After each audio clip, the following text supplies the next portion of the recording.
Good afternoon all of you. सभी साथियों का मेरा नमस्कार है।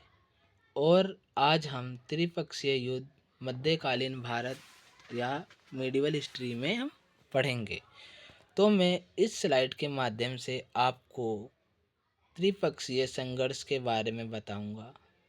तो सबसे पहले स्टार्ट करते हैं 750 ईस्वी और 1000 ईस्वी के मध्य तीन महत्वपूर्ण राजनीतिक शक्तियां प्रमुखता से उभरी। पाल, जिन्होंने 9वीं शताब्दी के मध्य तक पूर्वी भारत पर शासन किया था। राष्ट्रकूट, जिनका दक्कन पर प्रभाव था और उत्तर और दक्षिण भारत के क्षेत्रों पर भी नियंत्रण था। और गुर्जर प्रतिहार, जिनका पश्चिमी भारत और ऊपरी गंगा घाटी पर प्रभुत्व था। इन्हीं तीनों का मिश्रण ही राष्ट्रीय कूट और पाल, प्रतिहार, गुर्जर, इन सब का मिश्रण ही त्रिपक्षीय युद्ध कहलाता है, क्योंकि ये आपस में एक दूसरे के क्षेत्र विजिट करने के लिए लड़ाई कर रहे थे। उत्तरी भारत में गंगा के क्षेत्र पर अपनी पकड़ स्थापित करने के लिए ये तीनों राज्य आपस में निरंतर युद्ध करते रहे। इन तीनों शक्तियों के बीच हुए संघर्ष को अक्सर त्रिपक्षीय संघर्ष कहा जाता है, जैसे मैंने आपको बताया। राष्ट्रकूट इन तीनों में सबसे शक्तिशाली के रूप में उभरे और उनका साम्राज्य सबसे लंबे समय तक चला। व्यापार और संस्कृति के मामले में राष्ट्रकूटों ने उत्तर और दक्षिण भारत के बीच एक कड़ी के रूप में भी काम किया। तो हम राष्ट्रकूट के बारे में पहले हम पढ़ेंगे। राष्ट्रकूट, चूँकि मुख्य और अधीनस्थ पंक्तियों के राजाओं द्वारा उपयोग की जाने वाली उपाधियों में से एक, लटलूरा, पूर्वेश्वर महाराष्ट्र के लटलूरा या लातूर के महान शहर का स्वामी थी। ऐसा प्रतीत होता है कि वे लगभग 625 ईस्वी में लातूर क्षेत्र से एलिचपुर तापी के स्रोत के पास वर्तमान मध्य प्रदेश में उनकी राजधानी सोलापुर के पास मन्नेखेड़ या मनखेड़ थी, और माना जाता है कि वे चालुक्यों के सामंत थे। उत्तर और दक्षिण में उन्हें शानदार सैन्य जीत मिली थी और त्रिपक्षीय संघर्ष में उन्होंने बड़े पैमाने पर पाल और प्रतिहारों को हराया था।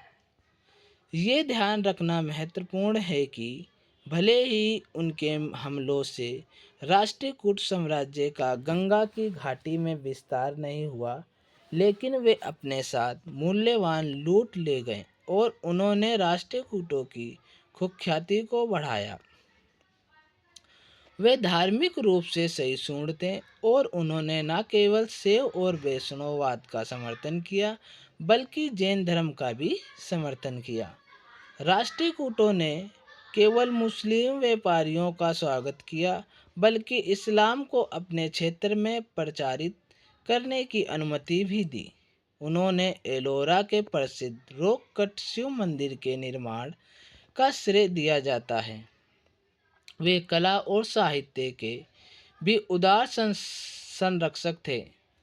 उनके दरबार कवियों और लेखकों से सुशोभित थे, जिन्होंने संस्कृत के अलावा प्राकृतिक और अपभ्रंश भाषा में लिखा था। स्वयंभू महान अपभ्रंश कवि और उनके पुत्र भी संभवतः राष्ट्रकूट दरबार में रहे। अब मैं आपको आगे लाइन बाय लाइन कौन सा शासक राष्ट्रकूट में आया, उनके बारे में और उनका विवरण, उन्होंने क्या किया, सब बताते चलूँगा। शासक और विवरण। शासक विवरण।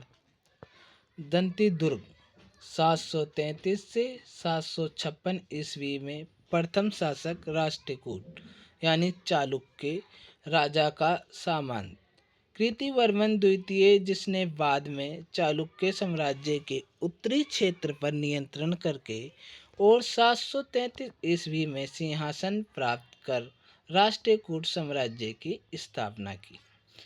उसका नाम दंती दुर्ग जिला अर्थ है, वे जिसका हाथी उसका किला है, भी उसकी सैन्य शक्ति और उपलब्धियों को दर्शाता है। कृष्ण प्रथम दूसरे शासक बन के आते हैं 1756 से 1774 ईस्वी के। इन्होंने राष्ट्रकूट साम्राज्य का विस्तार किया और आधुनिक कर्नाटक और कोंकण के बड़े हिस्से पर अधिकार किया। उसने अंत में पल्लवों को भी हराया। उसके शासनकाल के दौरान एलोरा में शानदार रॉक कट कैलाशनाथ मंदिर औरंगाबाद महाराष्ट्र के पास बनाया गया था। अखंड मंदिर भगवान शिव को समर्पित है और चट्टान के एकल टुकड़े से बना है। ध्रुव जो तीसरे शासक के रूप में राष्ट्रकूट के साम्राज्य को आगे बढ़ाते हैं। 780 से 793 ईस्वी तक शासन करते हैं और इनके शासनकाल के दौरान राज्य एक ऐसे साम्राज्य के रूप में विकसित हुआ जो कावेरी नदी और मध्य भारत के बीच पूरे क्षेत्र में फैला हुआ था। उसने उत्तरी भारतीय शक्ति के केंद्र कन्नौज में सफल अभियान का नेतृत्व किया और गुर्जर प्रतिहारों नागभट्ट द्वितीय और पाल धर्मपाल को हराया। उसने तलकड़ के पूर्वी चालुक्यों और गंगा पर भी नियंत्रण कर लिया। उसके शासनकाल के दौरान राष्ट्रकूट एक अखिल भारतीय शक्ति बन गए थे। गोविंद तृतीय अगले शासक बन के आते हैं 793 ईस्वी से 814 ईस्वी तक। ध्रुव का पुत्र, जिसने राष्ट्रकूट को और अधिक ऊंचाई तक पहुंचाया। सज्जन अभिलेख के अनुसार वे त्रिपक्षीय युद्ध में विजयी रहा। उसने उत्तर भारत पर आक्रमण करके शक्तिशाली मालवा और प्रतिहार राजा नागभट्ट द्वितीय और पाल राजा धर्मपाल को हराया। अगले शासक अमोघ वर्ष प्रथम 814 से 878 ईस्वी। इन्होंने एक नई राजधानी मन्नेखेट आधुनिक मलखेड़ की स्थापना की। बिंगावल्ली में आक्रमणकारी पूर्वी चालुक्यों को हराने के बाद उसे बिराना रायण की उपाधि दी गई। अपनी दो पुत्रियों का विवाह गंगों से करके उसने पश्चिम गंग में शांति स्थापित की। ये ध्यान देने योग्य है कि अपने पिता के विपरीत वह अपने पड़ोसियों के साथ मैत्रीपूर्ण संबंध रखना पसंद करता था। वह साहित्य का संरक्षक और कन्नड़ और संस्कृत का कुशल विद्वान था। उसने कविराज मार्ग काव्य पर पहला कन्नड़ लेख, साथ ही संस्कृत में प्रश्नोत्तर स्थान मालिका लिखी, रत्नमालिका लिखी, जिसे उच्च योग्यता का काम माना जाता है और बाद में इसका तिब्बती में अनुवाद किया गया। उसके धार्मिक स्वभाव, कला और साहित्य में रुचि और शांतिप्रिय स्वभाव के कारण उनकी तुलना अक्सर सम्राट अशोक से की जाती है और उसे दक्षिण का अशोक कहा जाता है और उसे साहित्यिक व्यक्ति कहते हुए उसकी तुलना गुप्त राजा विक्रमादित्य से भी की गई है। अगले शासक इंद्र तृतीय 914 से 929 ईस्वी तक शासन करते हैं। अमोघ वर्ष के दूर दराज तक फैले राष्ट्रकूट साम्राज्य में कई विद्रोह हुए। ये विद्रोह अनियंत्रित थे और इंद्र तृतीय की मृत्यु के बाद फिर से शुरू हो गए। अमोघ वर्ष के इस पौत्र ने विभिन्न विद्रोह को कुचला और साम्राज्य की पुनः स्थापना की।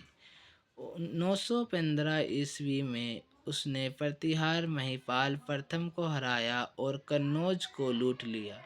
वह अपने समय के सबसे शक्तिशाली शासकों में से एक था।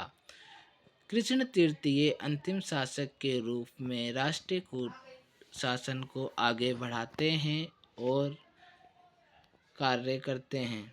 939 ईस्वी से 967 ईस्वी तक अंतिम महान राष्ट्रकूट शासक, जिसने नर्मदा से कावेरी नदियों तक साम्राज्य का विस्तार किया और सिलोन के राजा पर कर लगाते हुए उत्तरी तमिल देश तोड़ाई मंडलम को शामिल किया। वे पूर्व में मालवा के परमारों और वेंगी के चालुक्यों के खिलाफ लड़ा। उसने चोल राजा परांतक प्रथम को भी पराजित किया और लगभग 949 ईस्वी में चोल साम्राज्य के उत्तरी भाग को मिला लिया। इसके बाद उसने रामेश्वरम का रुख किया, जहां उसने एक विजयी स्तंभ बनवाया और एक मंदिर का निर्माण किया। उसकी मृत्यु के बाद उसके सभी विद्रोहियों ने उसके उत्तराधिकारी के खिलाफ एकजुट होकर 972 ईस्वी में राष्ट्रकूट की राजधानी मलखेड़ को लूट लिया और जला दिया। इस प्रकार राष्ट्रकूट का अंत हो गया। सो फ्रेंड, आपको ये वीडियो कैसी लगी कमेंट करके ज़रूर बताएं और लाइक सब्सक्राइब एंड शेयर करना ना भूलें। अगर कोई डिस्टरबेंस हो रही हो तो हमें आप कमेंट करके बता सकते हैं। तो आज के लिए ही इतना ही।